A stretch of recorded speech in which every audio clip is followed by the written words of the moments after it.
And here we are. Right. Here we are. We're live. Hi, everyone. Thanks for joining us today. I'm joined by Lloyd of the John Cedars channel. If you don't know who Lloyd is, I want to just give Lloyd just a sec to tell everybody what he's doing. So if you want to go ahead and do that, Lloyd, and we'll jump into a bit of a chat. I am a coal miner. I spend many long hours down in the mine. No, I am a YouTuber like Andy. I try and draw as much attention as possible to the scourge of cults. My own cult of choice is Jehovah's Witnesses because I am a former Jehovah's Witness turned atheist. I'm the author of 2 books.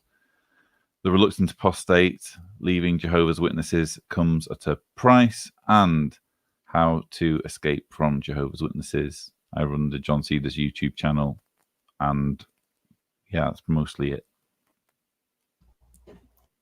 Nice.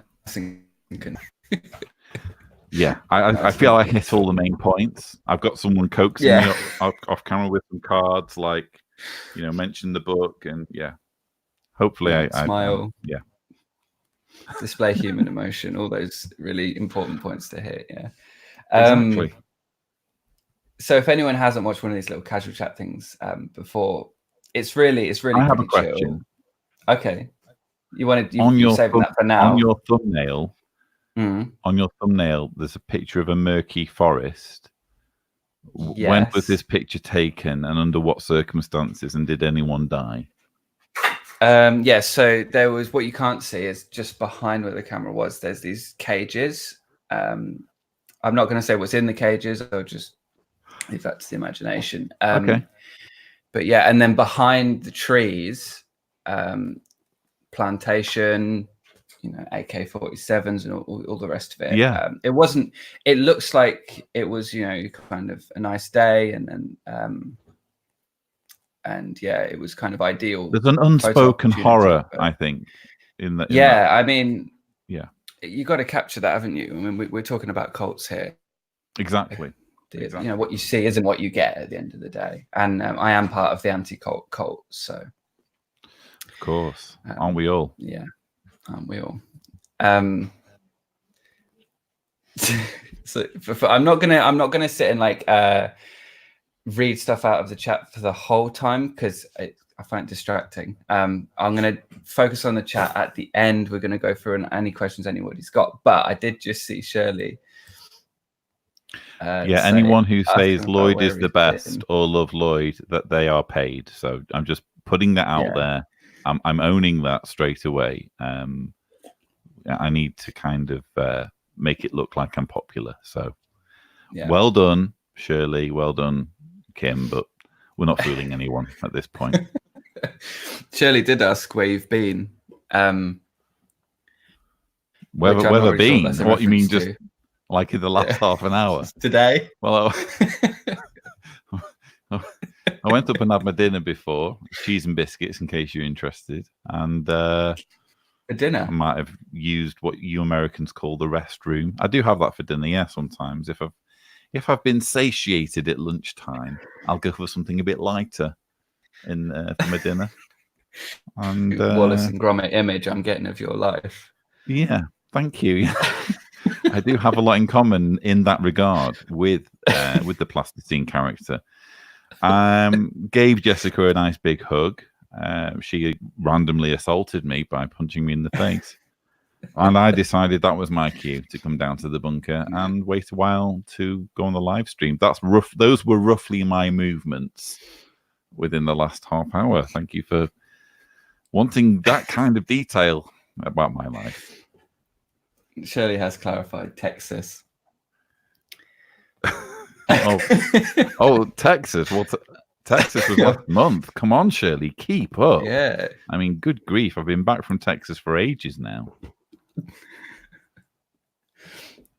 So Ned's made an appearance for anyone who wanted that. There you go. That's happened. Cross tick. Yeah. And people complain when the cats don't crop up at least once. So you were mentioning before about litter tray. Is the litter tray on that shelf or is it somewhere else? I can't quite see. Yeah, well, actually, what you can't see is that on the top of this wood. Yeah. There's a small indentation. Okay. That's where the litter is. Okay. That's going to be some entertainment, extra bonus entertainment in a short while. Yeah. Yeah. Yeah, no, the litter's over there. It's out of the way.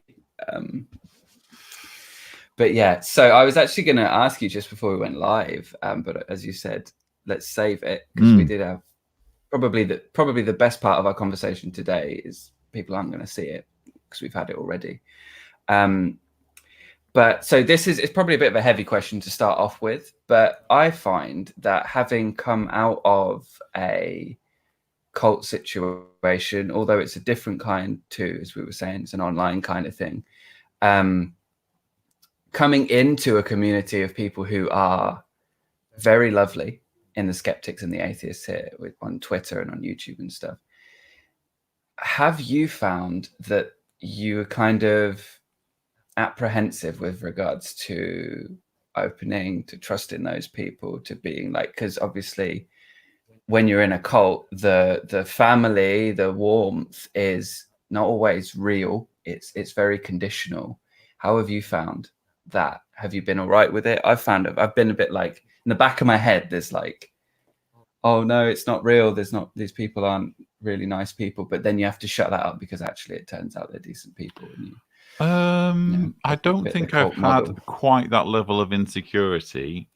I have had challenges with calling it out like that. And look, cards on the table. I'm just calling it like it is at this point, Andy. What you've just described there are insecurities. You need to get that checked out. Yeah. Pronto. But since you asked me the question, and this isn't all about you, so it has been a challenge re-establishing one's sense of community, and it's been a learning curve for me. I wouldn't say that again. I've been that kind of insecure about things imploding as they do when you do leave a cult, but I've had challenges to overcome anyway, such as I think when I first got out of the witnesses, I very naively thought that almost anyone who had shared my experience would be grade A friend material. And obviously that thinking got dispensed with relatively quickly after the first dozen or so disappointments. It just isn't that way, that just because you've got the same stamp in your cult passport that you're all going to get along famously. So I've found over the years that I've become far more choosy with who I really open up to. Basically just you and one or two others. And no, you learn though, don't you? You do learn to just be a little bit guarded, but probably just not as paranoid as you are. Yeah, I mean, that's my main thing is paranoia. That's like any sound, and I have a lot in common with war vets. Hence the woodland any picture. Sound bombs. Yeah. Okay. Well, yeah, I mean, sometimes you just got to get back to what you're familiar with. You do. That's true. And thanks to Menon G for the $3.99, if we're being exact. But we do get thrown in there. Thank you. We get a nice little animated pair that's giving us a thumbs up. So thank you, Menon. Although I don't get a cent of that. It all goes. It all fills Andy's pockets. Selfish, if anything. Yeah. My agent didn't manage didn't get to secure a percentage today. Yeah, exactly. My agent's let me down there. I've got the YouTube open, the actual stream open, but as I mentioned to you before, Lloyd, when it rains here, our internet just goes.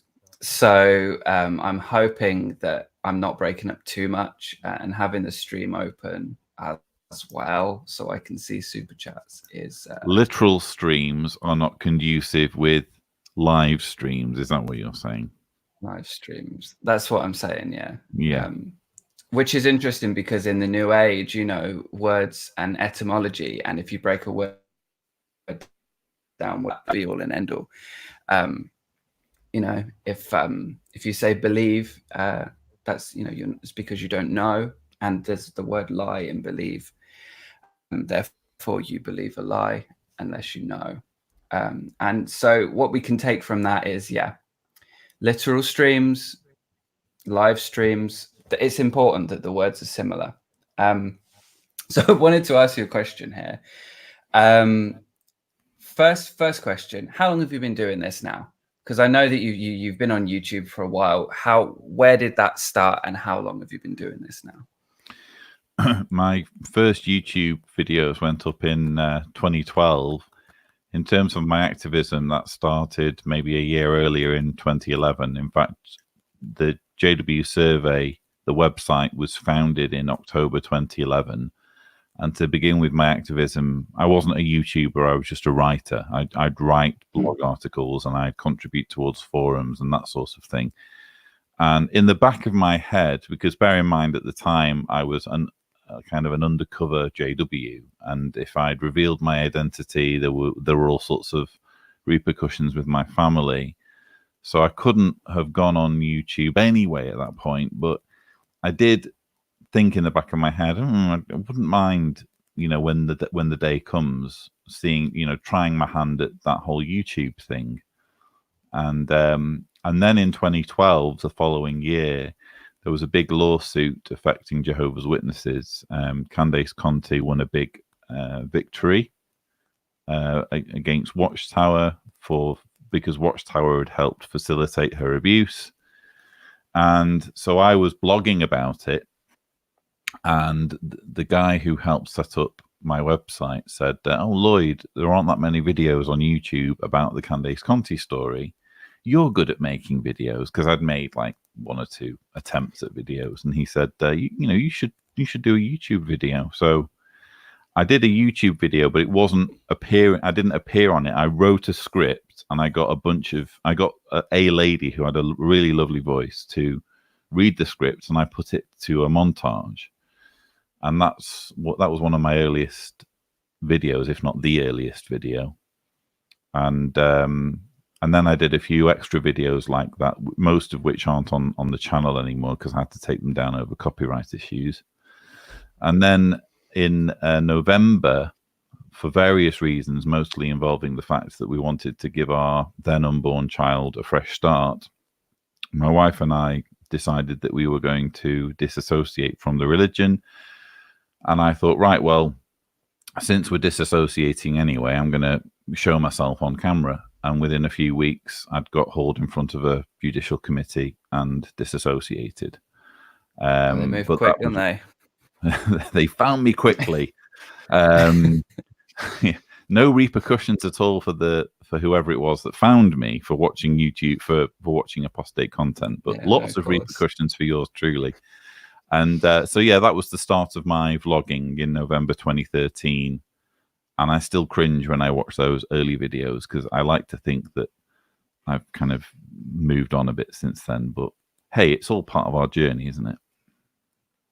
Yeah, absolutely. I mean, I kind of grew up on the internet, so there's videos of me from like my teenage and stuff, just playing music with family and things like that. So I know what it's like to look back and go, oh, why did you do that? Oh, don't do that. So yeah. So 2012, 2013. See, I was going through a big awakening in spiritual terms in 2012. That was a big year in the New Age community. So you were going through that. And you were in Croatia by then, were you? Yeah. Yeah. You were. Okay, yeah. So I was in a little flat in the Midlands in the UK at that point, and I was meditating for dear life, trying to ascend to the fourth dimension. So it's hang on, hold on a minute. just skip over that one. I always think of meditating as something that's quite relaxing. You're making it sound quite desperate and frantic, almost like it was quite intense. You're trying to catch a plane or something, you know? No, it was. It was quite intense. I was vibrating at a very high frequency. Really? Gosh. See, this is all new age jargon. Are you familiar with all the new age jargon? I would be checking my electric appliances if that happened. But God. The lights did splutter, but okay. But yeah, no. It's always just interesting to think, because I was talking to Chris Shelton, and he was saying that he was coming out of the Sea Org around the time, I can't remember which year he said it was. So it's like, I just like to think back and think, all the people who are now sitting here making videos about this, where were we and what was going on at around that same time? And it does seem that there was a bit of an awakening around. There has been an awakening. Yeah. Have you felt it? That actually ties into, would you believe I've got a question that relates to Star Wars on here? That actually ties in. Let's jump to that question. Yeah, why not?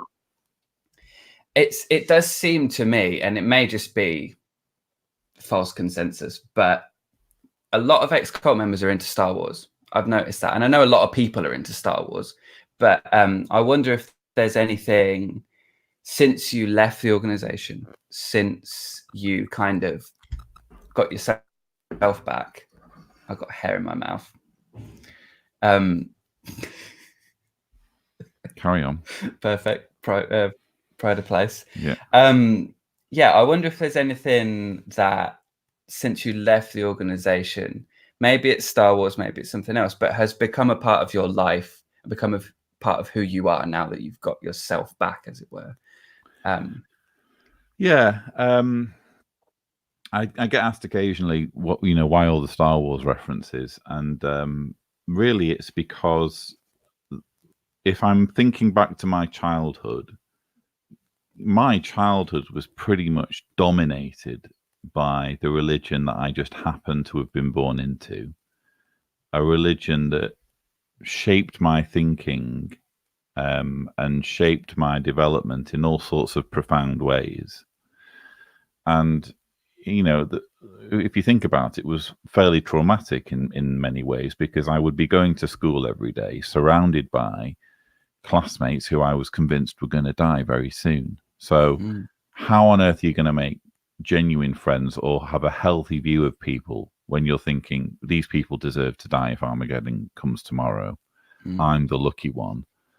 I tell the story in my book as well of the Armageddon drill, because one evening my dad thought it would be hilarious to pretend that Armageddon had started by having a fake phone call. You could make the phone, you could press a combination of numbers and put the receiver down and make the phone ring by itself. And he did that and picked it up and had this conversation that I was meant to overhear, in which, the Great Tribulation started and the congregation's meeting in Macclesfield Forest and we all need to go now. And, right, okay, Lloyd, So I ran upstairs and was frantically stuffing random items into a rucksack, convinced that the world was ending. And only when I came down did I realize I've been taken in. But just for those seconds or however long it was, I was experiencing Armageddon. I was experiencing something that Jehovah's Witnesses do not get to experience, because, of course, Armageddon's never coming. So that's the sort of childhood I had. And in the midst of all that craziness, one of the few things that was normal and that was just nice and that I look back on with nothing but positivity was Star Wars, because it would come on at Christmas. Obviously, it was the original trilogy.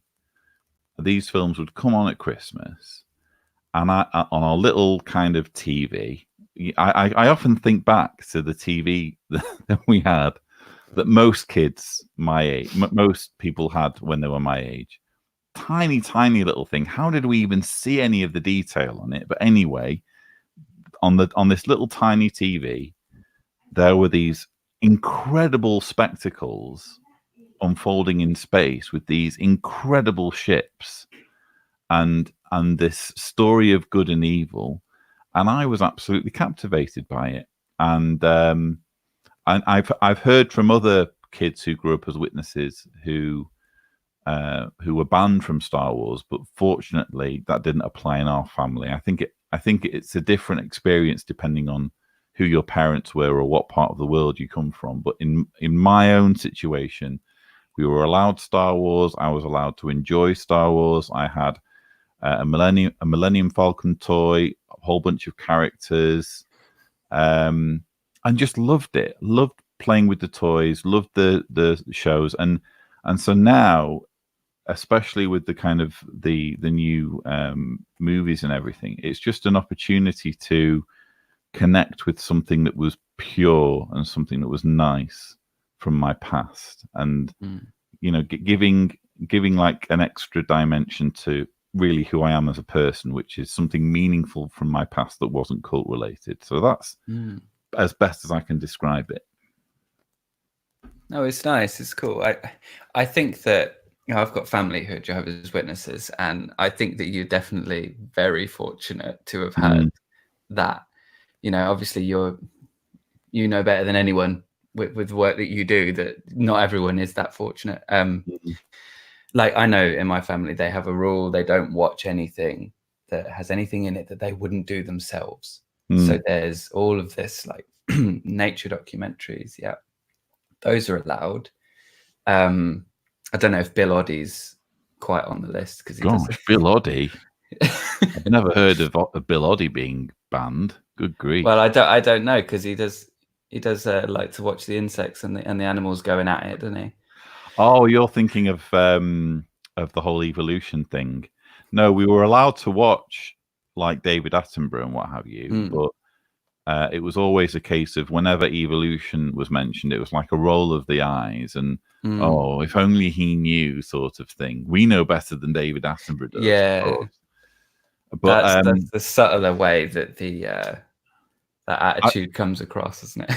I was banned from other things, though. I was banned from watching Ghostbusters. I wasn't allowed to watch that. And interestingly, I only watched or tried to watch the first Ghostbusters film literally like 2 or 3 nights ago. I just saw it on my Netflix and thought, oh, finally, here's an opportunity for me to watch Ghostbusters without actually spending anything or indirectly spending anything. And it was appalling. It was I made it halfway through and just the boredom and general lack of interest in what was going on just overwhelmed me. And I thought, okay, well, I've had that experience now.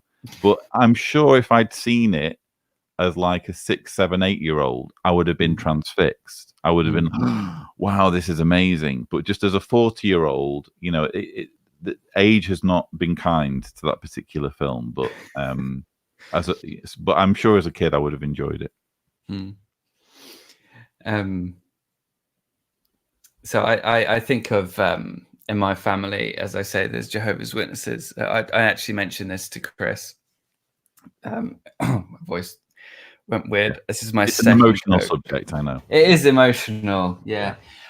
So Chris, for anyone who's not familiar, is an ex-Scientologist, and the now deceased, but he's not deceased. He's very much alive. Not Chris. Hang on, I'm using higher grammar here. My syntax is well above talking about Chris in that sentence. Right, here we go. The now deceased creator of Scientology. Before he got into that, he was a sci-fi writer, wasn't he? He was, and he wrote a book, number of books. One of them was Battlefield Earth, and I was gifted that book by a Jehovah's Witness member of my family as a child. And now, doing this, knowing what I know about cults, I can't. That the irony of that doesn't escape me. It's such a strange moment, and I think I've still got a copy of that book. I never read it because, like the Bible, I found it unengaging.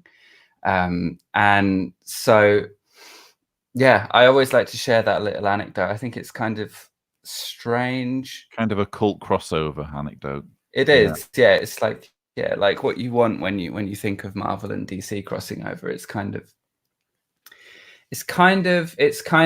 got all your favorite characters, all all the cult classics, as it were. But yeah, so I wanted to go back a second and go back to the first question I asked you. I wanted to ask you, what is one thing for you that stands out in your years of activism? Is there a moment that really stands out for you as a victory or a success, or a good moment? Gosh, a victory or success. I really enjoyed doing the Leah Remini show.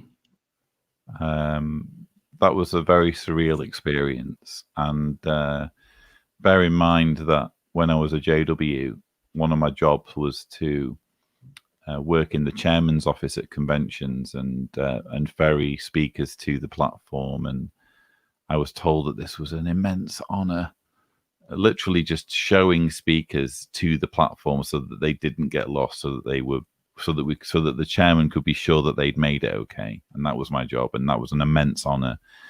And this was so an individual could stand on a platform and say words that he hadn't really written, that were basically being put in his mouth in front of between 10 and 13,000 people. And here I was years later on a Hollywood set, surrounded by this massive film crew and Panavision cameras. If you don't know, Panavision is like, you don't buy Panavision cameras, that Hollywood rents them, and there with Leah Remini and Mike Grinder, and it was just an incredible, comparing it with what the height of quote unquote exposure would have been as a JW, and here I was about to go on US television, was mind blowing. And that's probably been one of the highlights. But there's also something coming up that isn't kind of related to necessarily that sort of exposure, but I'm working on ICSA, which is the independent inquiry into child sexual abuse. I'm a core participant for that, and I'm currently writing my evidence for the inquiry. And that's a very unique, I view it as a very unique privilege, because usually when I'm writing something, it's for a blog article or it's for one of my books. It's for something that it's not intended really for any kind of reform or anything purposeful. It's just to inform people. Whereas this is actually, if you think about it, for the government. The government has given ICSA the prerogative to investigate child sex abuse, and here I am with the opportunity to spell out in detail what all of the issues are, what all of the evidence is against the organization, what the culture is, what the teachings are, what the processes are, and just put everything in one document so that there's no excuses. They know what the main talking points are. And I think that's, if you're an activist, it doesn't get better than that. I think even Leah and Mike would bite your hand off if you offered them the opportunity to actually engage with, the FBI or with the IRS or what have you, in taking meaningful action against Scientology, to actually be doing something that has a shot at impacting on Watchtower so that children are protected in the future. And again, it hasn't really happened yet because I'm still putting the finishing touches to my evidence. The main thing's going to happen next year in March when the hearings are. So that's kind of what I'm really looking forward to, in some ways, probably more than the aftermath. Yeah. See, I'm watching that keenly because, being from England as well, it's and as they say, with family and the organization, and I think the issue with something like that as well is because people don't talk about it for years and years and years, you don't know what's gone on. So I just think it's such an important issue, and it's kind of an honor, really, isn't it, to be involved in something like that, to be able to. I think whenever you, as you say, whenever you sit down and make a YouTube video, or in your case, you've written your books and stuff, there's a feeling of I'm doing good here. And then when people come back and they say thank you or whatever, it kind of validates that. But yeah, to do something like this, you're from the off, this is going somewhere really good, and this is going being to seen by the people who need to see it and who actually have an opportunity to do something about it. So yeah, it's a whole different ball game. Yeah. Nice. When I heard that you were going to be involved, and I think I heard about it happening from you, and then you said you were involved. I was like, they got the right man for the job there. Because, yeah, thank you. definitely. Yeah. Oh, so I didn't even think. I mean, they said it, that they announced it, and I obviously wanted to help in any way I could, but someone reached out to me who is sort of connected with it all and said, "Do you not think you ought to be a core participant?" I was like, I didn't even know that those things existed, but go on. And just one thing led to another. And the good thing about a core participant is that I get to suggest questions to ICSA. So when Watchtower's giving their evidence and they're being evasive and disingenuous and that kind of thing, I get to say to the barristers and what have you, look, they say this, but they mean this, and you should really ask them this and that kind of thing, which I think is a really important ingredient and something that will hopefully help the inquiry get where they need to go far more quickly. Yeah. I mean, you've seen the excuses 100 times, right? These people haven't necessarily, so Yeah, I think that's because there's nothing more frustrating when you see someone in a position like that and you're sitting there watching it, like, ask them this. Yeah. So you're going to be involved. That's fantastic. I'm looking forward to it. Yeah, it's also kind of pressure, but it's a nice pressure. I'd rather have that pressure than just be twiddling my thumbs doing nothing. So yeah, let's do it. Yeah. And so obviously those excuses and so on, they've been there for years. But are there any ways that the organization's changed in the years you've been active in activism? Changed in a good way, do you mean? In any way, like, is there something that you found yourself that you used to say a lot and actually now you don't say anymore, or that you didn't say at all because you didn't think you'd ever analyze a lot of that, and now you're saying stuff you think, as if I have to say this now because they've moved in that direction? All right. Well, look, the organization's changing all the time. I have actually been to one or two meetings recently, not to do anything untoward, just literally to observe. And it's very familiar to me, obviously, but the meetings are different. They obviously rely heavily on the TV screens now. And there's less of a, I don't know, for me, the midweek meeting used to have a kind of a scholarly feel to it, at least as regards having the theocratic ministry school and helping people hone their speaking skills. That's pretty much gone now. There's kind of a hint at it, but it's gone really. And it's all just about making people feel good and bombarding them with video propaganda at any opportunity, and that's pretty much what the meetings are. And yeah, it's there's lots of other. I could write an essay just on all the ways that the organization's changed. They didn't even have cart witnessing when I first left, when I first became inactive. So you can imagine how many changes there have been with the religion. So it can be challenging. And for example, I published my book in The Reluctant Apostate in 2017, and there's already a bunch of things. I'm thinking about doing a second edition next year, if I can find the time, just to bring a few things up to date.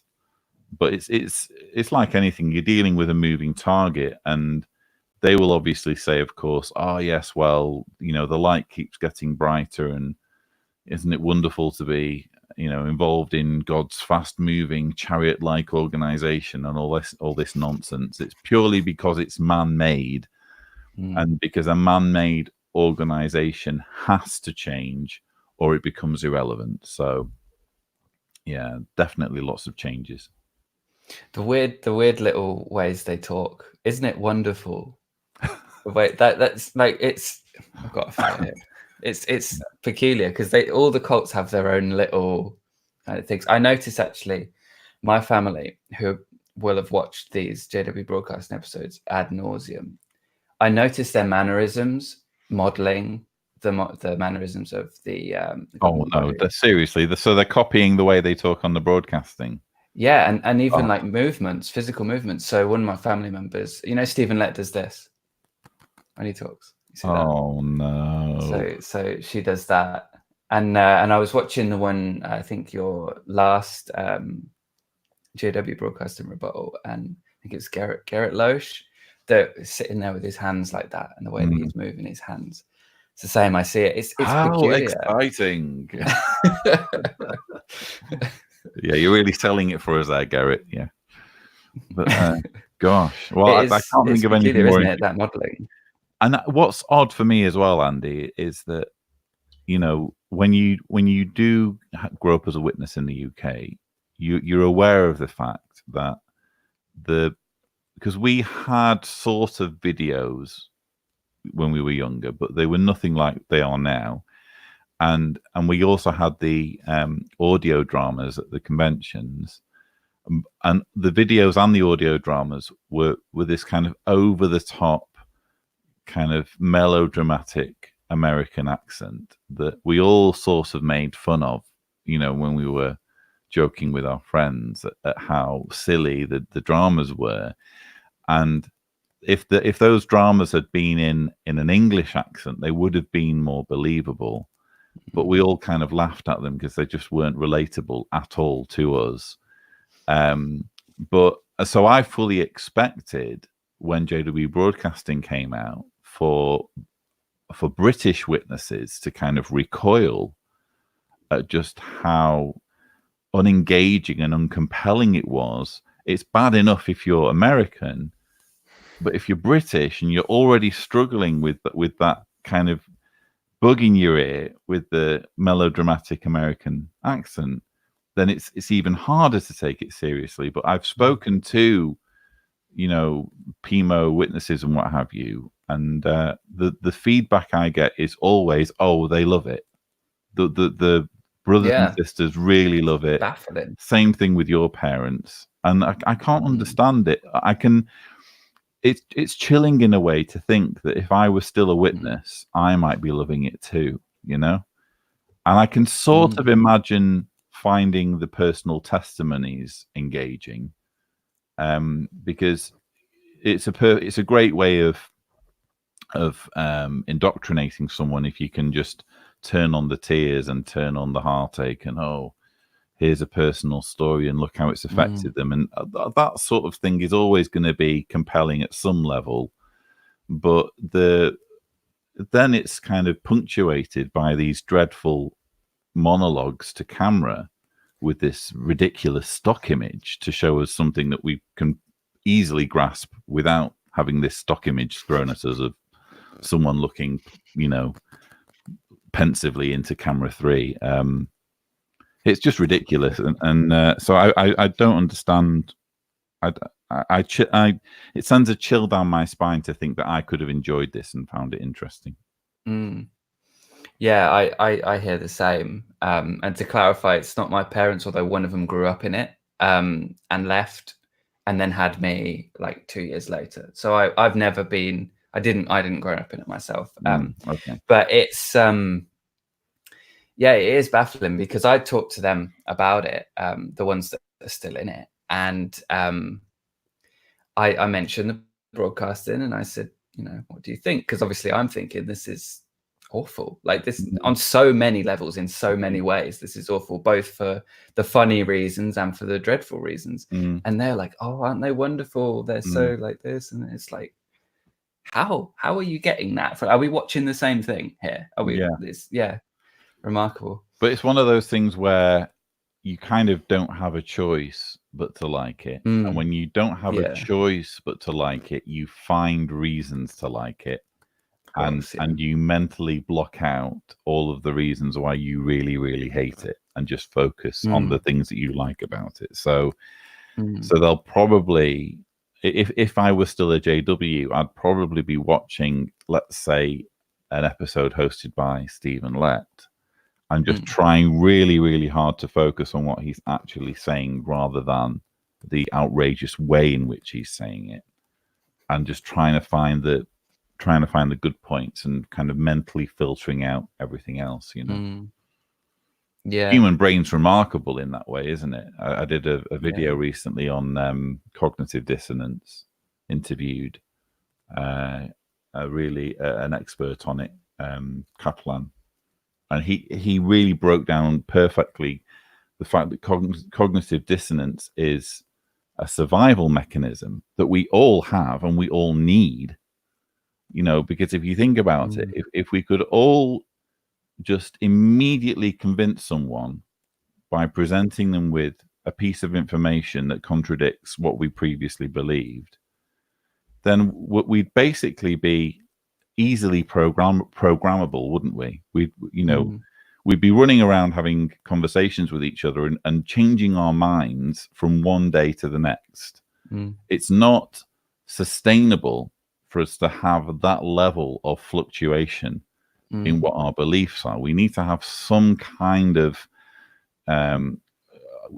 sense of self, and our sense of self is tied very closely to what we believe and what our values are. So that's why it makes sense for us to recoil kind of viscerally when we're presented with something that contradicts, seemingly or otherwise, what we believe.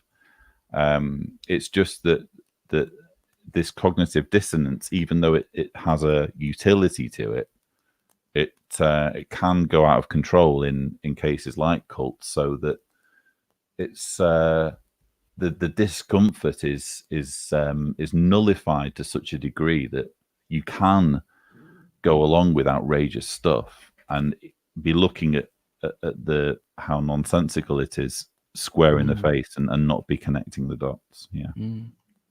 I mean, one thing I often think with cults is that they turn our human nature against itself. Like all the things that we've developed to survive as a social species are harnessed and then turned back on themselves. And I think what you were saying there, it reminds me of like some village, you know, years and years and years ago, some ancient village. And if we all agree that if we sacrifice this lamb to X God, then we are going to work harder on the crops, like looking after the crops. The towns, things are going to run a bit more like clockwork. Everything's going to be good. But the moment someone disagrees, the moment an atheist pops up in the town, you've got a problem, because now I'll just whack the mic, because now we've got the potential of a breakdown of a system that's working really well for us. And so the need to push that person out, the need to push that idea out is greater, especially when your survival depends on everybody pulling together, believing the same thing and agreeing on a certain way to do things. You do need some kind of pushback. Otherwise, the sort of propaganda that we see whenever there's like an election campaign will be far more effective than it is. There needs to be some kind of recoil when we're presented with something that's just at polar opposites to what our values are. It's just that, again, in cult situations, the whole thing is just running at 500%, and it's impossible to penetrate this crust of credulity, even with the most compelling information. It's very frustrating. Yeah, I suppose it's similar to emotions in general. Like we've all got these emotions, but we're not all good at using the emotions or knowing what to do with the emotions. And I feel like, especially after watching the episode you did on cognitive dissonance, it's like you could let it run amok as you would with anger, with frustration, with sadness, whatever. But there comes a point in your life where I think you have to know what to do with it. And I think that cognitive dissonance is one of those things that is quite subtle, unless you know what you're looking for. That makes it easier for it to fly under the radar. But now that we are becoming more aware of these things, I mean, especially in circles like the ones that we run in, atheism and skeptic circles, there's more of an awareness of things like this. I mean, cognitive dissonance and the theory of it in general.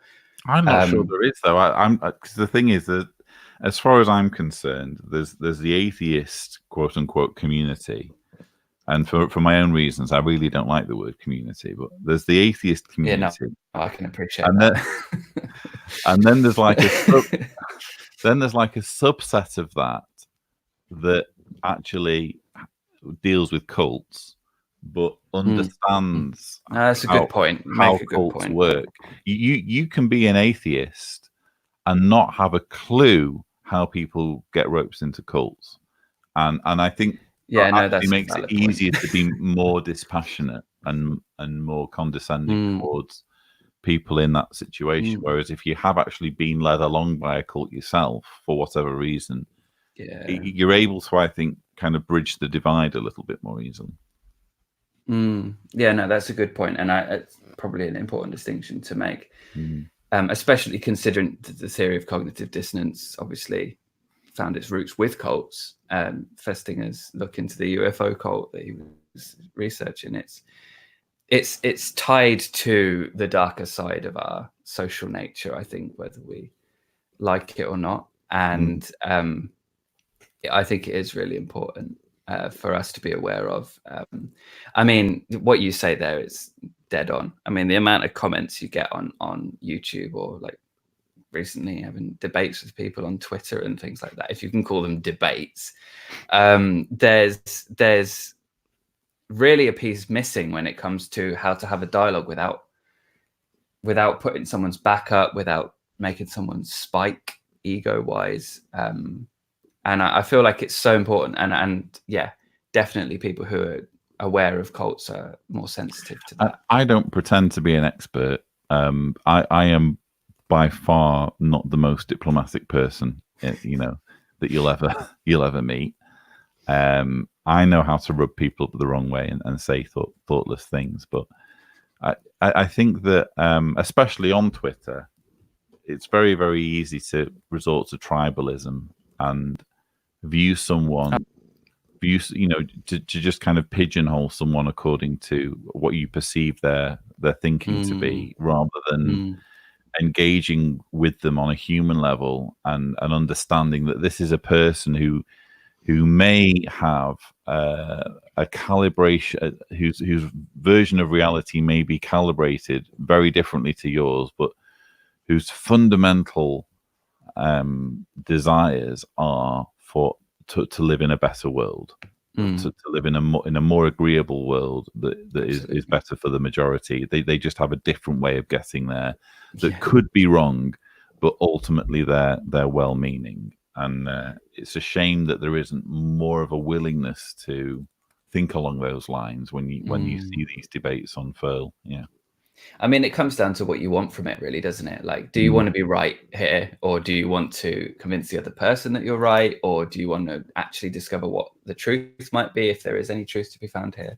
And it's a question I have to ask myself all the time before, like, that moment before you're about to jump in and start arguing with this person. Sometimes you get a moment where you're like, am I going to do this?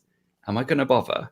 Or am I willing to waste the next couple of hours being wound up about this or not? And at that point, it's not always easy, but I find myself going, right, what do I want from this? How am I going to approach this? Am I literally just going to say what I want to say? No.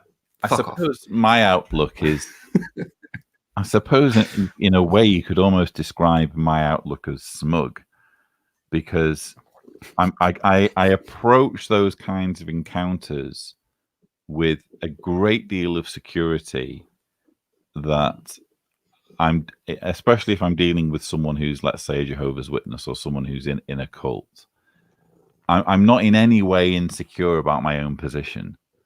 So therefore, I'm far less defensive anyway, and I'm not especially interested. I'm not going to lose sleep if they want to do what they want to do with their life and believe whatever they want. And that's a very different mindset to the mindset I had when I was A believer, and B, specifically a Jehovah's Witness, because obviously if you're a Jehovah's Witness and you encounter someone who doesn't think what you think, well, they're going to die. And if you're a believer in Christianity, bare minimum, you think that people who don't share your views are somehow worse off. And it's perhaps, at least to some extent, your obligation to in some way salvage them to Jesus, let's say, if you're a Christian, depending on what your flavor of Christianity is. So I don't have that mindset. I'm not looking to save people to atheism.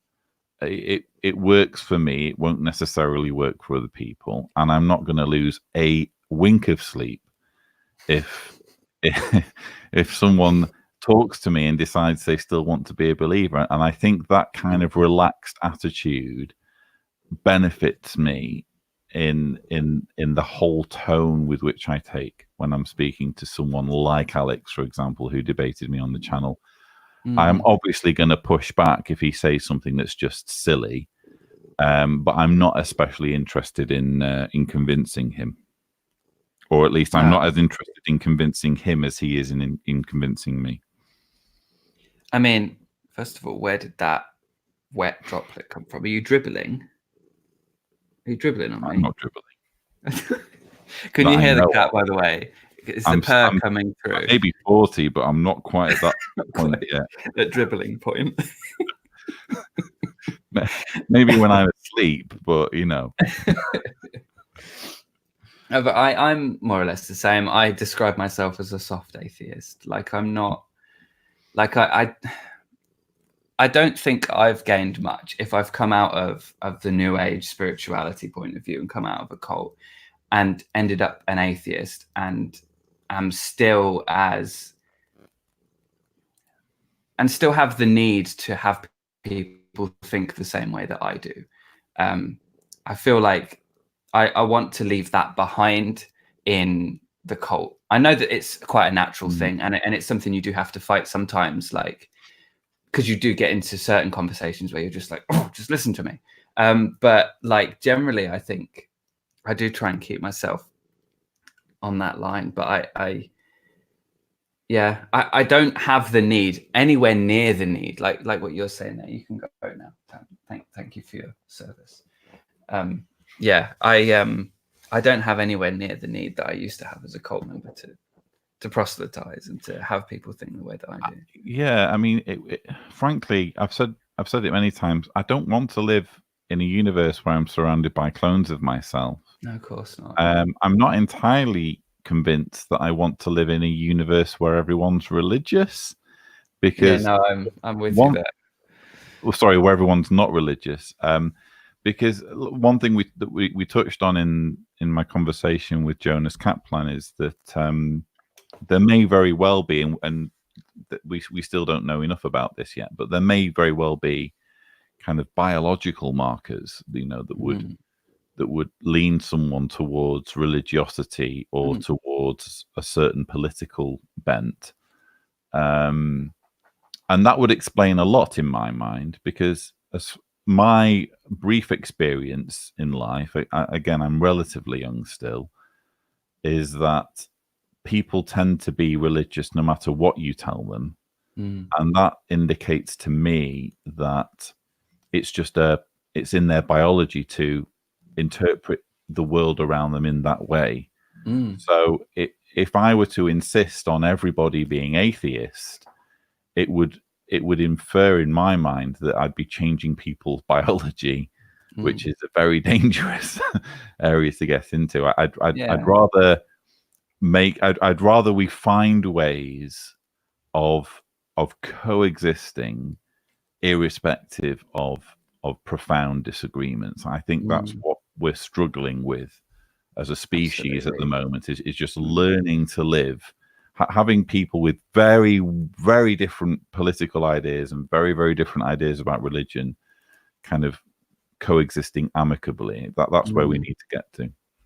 I mean, that's one of the reasons I love Shannon Q's channel, because she's dedicating herself to a dialogue, a way to talk, that that does, as you say, elevates the discourse. It does elevate the discourse, and I think that's.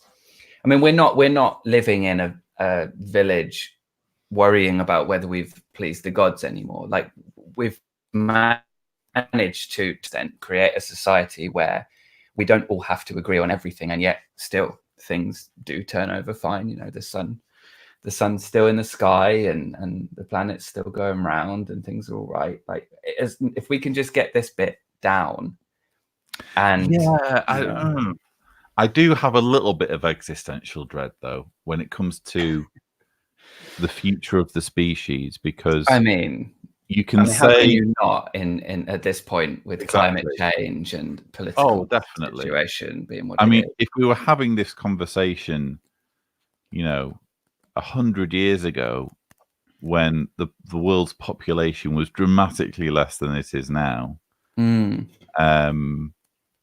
and that there were less ways in which mankind could obliterate itself, but the simple longevity of our species doesn't give me reason for hope. What I look at is the fact that the human population skyrocketing, that we do have these challenges with climate change, and I do genuinely, as a father, look at my kids and think, what's the future going to look like for them? So yeah, there's the whole issue of learning to have conversations and learning to kind of get on with people with markedly different views, and there's also at the same time accepting that those markedly different views can actually, under some circumstances, endanger our species. And that's the tricky part, is I mean, I kind of see them as part of the same issue. Yeah, I kind of see them as part of the same issue, in that if we can learn to have conversations where we aren't going ad hom at the first sign of a disagreement, then we can definitely get closer to some semblance of a perspective which does reflect the actual reality. I know that that's not always going to be the case. Obviously, there's going to be points where people, and maybe even ourselves, without realizing it, are sticking to like a version of reality in our minds that isn't representative of what is. But I do see it as part of the same conversation. Like, if we can have those kinds of dialogues, then there will be a point where we can actually sit down and it's the same thing. And I realize we're getting close to kind of the hour mark now, so I do want to just say, before I ask you one final question, and then we can kind of maybe answer anything in the chat, and then I'll let you go so I don't keep you too long. I went on a whole aside there, and I've lost my train of thought now. I shouldn't do that. I should know myself better than that by now. What was I saying? Were you listening? Yes, but I followed you too far down your divergence, so I also lost your train of thought as I was following it. I'm sure it was good, though. I'm sure it was. Honestly, it was gold, and we can say that because we might never hear it. It was a profound piece of wisdom that, if it had aired, would probably have started its own cult.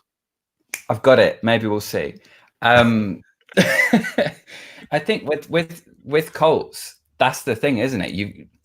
If what you want is to help people out of these groups, that you have to some extent, find a way of talking to people and sidestepping their ideologies and speaking to the human behind them, like street epistemology, and what Hassan talks about in Combating Cult Mind Control, the ability to have a conversation with someone and speak to who they are, not what they believe. And it's a really difficult distinction to make, because so much of who we are is what we believe.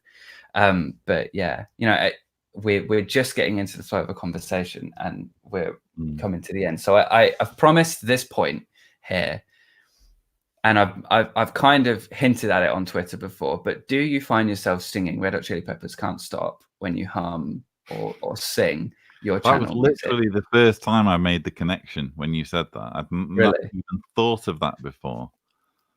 I know what you find mean, though. yeah.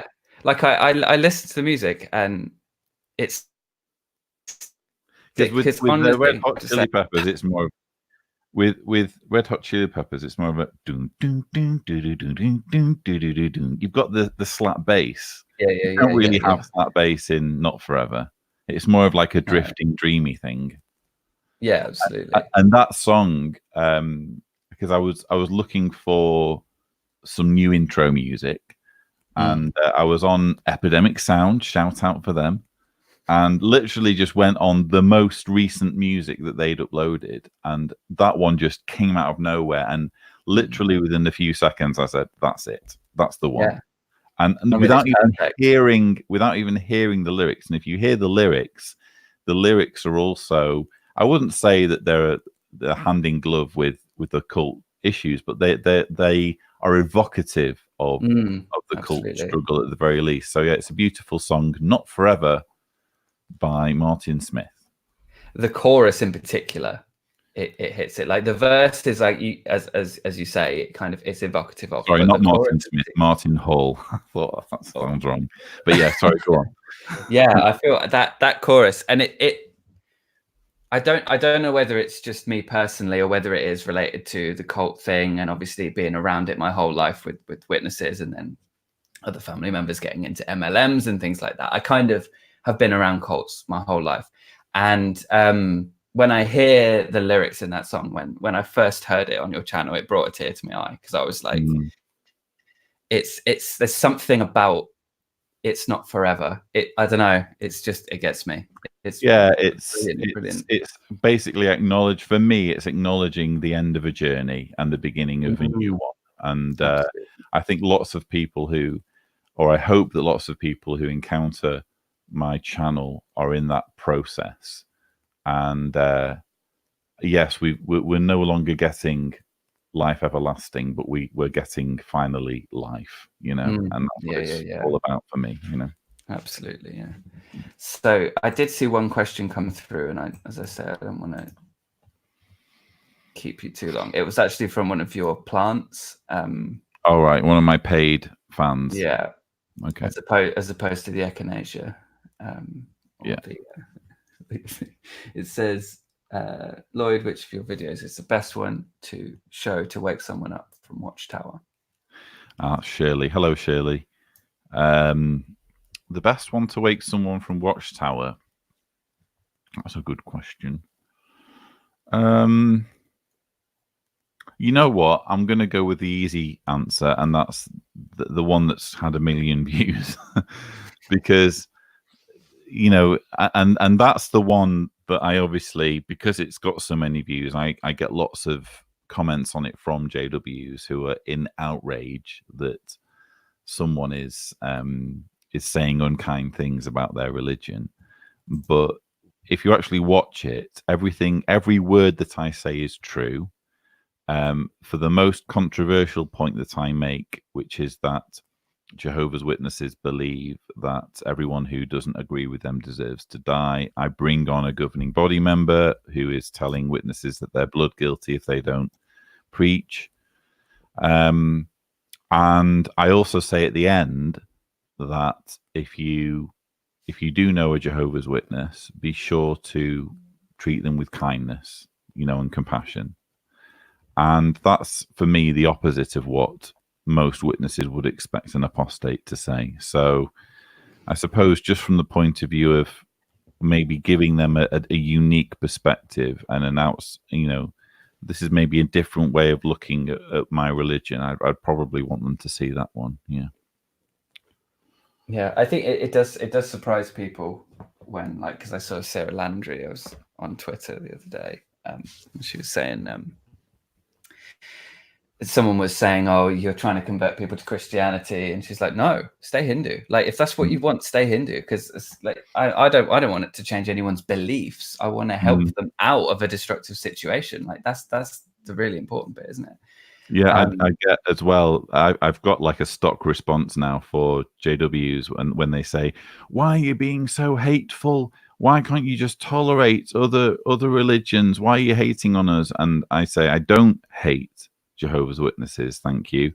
I make these videos because I mostly love and care about Jehovah's Witnesses, and I don't think they deserve to be lied to and exploited.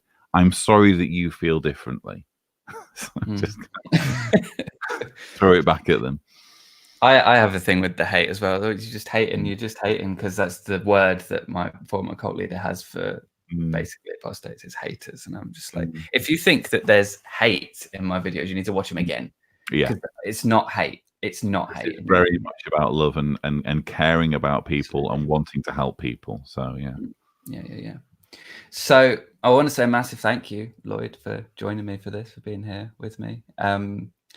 And what I tend to do when I do this is I have the guest say their sign off at the end, and then I'll say mine. So would you like to give everybody your sign off? Do you remember it now? So viewers, I hope you've enjoyed this video. Don't forget to subscribe to the John Cedars channel for more such videos. But as always, thank you for watching. Nice one. And then I just say, if you like this video and you want to stick around, I'll see you in the next one. Also, this video has been brought to you by StreamYard for superlative live streaming solutions. Do you use StreamYard, Lloyd? I do actually, yeah. Yeah. I thought I recognized the interface, but you've got the paid version because you're not a cheapskate. Paid version. Yeah. Because I can. But it's good. I like it. It works well. Yeah. Okay. Well, I'm going to end the broadcast now, but thank you everybody for being here. David's just dropped in, and you're late, and you will pay the price for your tardiness. Yeah. Now that he's hit the big time with his major expose, he thinks he can just waltz in when everyone's kind of picking up and going home, and the party's just going to keep going for him.